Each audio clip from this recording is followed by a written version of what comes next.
লাগলে like comment share subscribe করে দিতে আমার চ্যানেলটি। তো দেখতে পেলে এখানে কত ভিড়, সবাই এখানে চান করছে গঙ্গার ঘাটে, কারণ আমার মামার বাড়ি এখানে মাটকালী মায়ের পুজো, তো সবাই চান করছে। যারা জল নিয়ে যাবে তারা অনেক আগেই চান করে উঠে পড়েছে, আর বাকিরা এখানে স্নান করছে, তো দেখতেই পাচ্ছ। তো এরপরে আমরা এখান থেকে চলে গেলাম, আমার মাও এখানে স্নান করেছে। ওর পাশে দেখতেই পাচ্ছ এটা মা রক্ষাকালী মায়ের মন্দির, সেখানে আমার মা জল দিচ্ছিল, তাই একটু দাঁড়িয়েছিলাম। তো তারপরে আমরা মন্দিরের কাছে চলে এসেছিলাম মাঠে। তো দেখতেই পাচ্ছ এখন সব জল নিয়ে আস্তে আস্তে আসছে, চারিদিকে বেশ ছোট করে মেলাও বসেছে, আর প্রচণ্ড গরম ছিল। আর এই গরমের জন্য এখন বেশি ধুমধাম হয় না, পৌষ মাসে এইখানে আবার একবার পুজো হয়, তখন প্রচুর ধুমধাম গান বাজনা সব কিছুই হয়। তো এখানে আমার মা মামি এরা সব পুজো নিয়ে এসছে, তো এখানে পুজো হবে। তো দেখতেই পাচ্ছ এখানে সামনে এটা মন্দির, তো এখানে জল টল আনবে দিয়ে ধোবে, এই মন্দিরটাকে পুরোটাই ধোয়া হবে জল আনার পরে। এখানে দেখতে পাচ্ছ এই দেখো দুধ গঙ্গা জল সব ঢালছে, অনেকে মানে চলে এসেছে আগে আগে, যারা তারা ঢালতে লেগেছে, আর এখানে গ্রামের লোকগুলো এখন ঢালবে। আর যারা জল আনতে গেছে তারা এখনও আসেনি, তারা আসবে, দেখাবো তোমাদেরকে। দেখতেই পাচ্ছ এখানে প্রণাম করা হবে, তো প্রণাম করে তারপরে আমরা যাব ফলগুলো দিতে। এখানে ফল নিচ্ছে আলাদা জায়গায় দিয়ে, সেখানে কাটা হচ্ছে ফলগুলো, এখানে আলাদাভাবে কাটে, বাড়ি থেকে কাটা ফল নেয় না। এই দেখো এই পাশের ঘরগুলো এখনো হচ্ছে, মন্দিরটা অনেকটা পাশে এরিয়া জুড়ে প্রচুর বড় হচ্ছে। তো দেখতে পাচ্ছি এখানে সামনে যেই কড়াইগুলো আছে এগুলো শীতের সময় তখন খিচুড়ি হয়, তারপর উনুন আছে বড়, তোমাদেরকে দেখাবো। তো এখানে ফলগুলো নিচ্ছে জমা করে, তারপর এখান থেকে কেটে তারপরে লাস্টে যখন পুজো হয়ে যাবে তখন সবাইকে প্রসাদ দেওয়া হবে, কিন্তু গোটা ফল এখানে নেয় না। তো কত লোকে ফল কাটছে, সবাই এখানে আলাদা লোক আছে এখানে।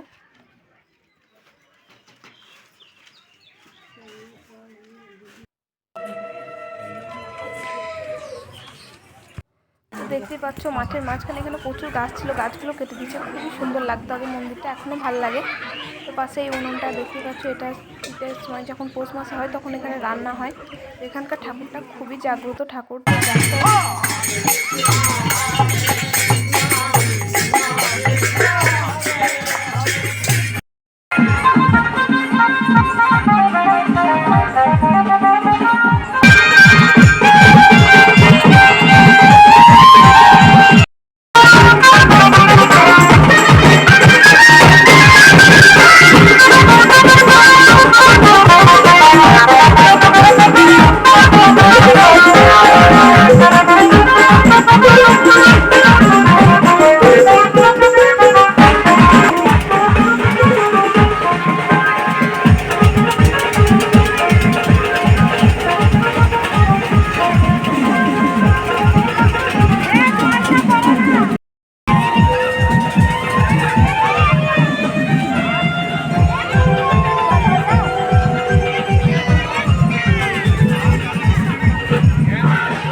তো আগেই বললাম এই ঠাকুরটা খুব জাগ্রত, দেখতে পাচ্ছ এটা আমার মিশ্র আর ওটা আমার ভাই, তো ওর মানসিক ছিল, তো মানসিকটা দেবে, তো তার জন্য ঠাকুরটাকে মাথায় করে নিয়ে এসছে, কিন্তু এখন জল ঢালছে বলে এখন নিয়ে যাবে না, পুরো পরিষ্কার হবে তারপরে ঠাকুর তোলা হবে। তো দেখতে থাকো ভিডিওটা।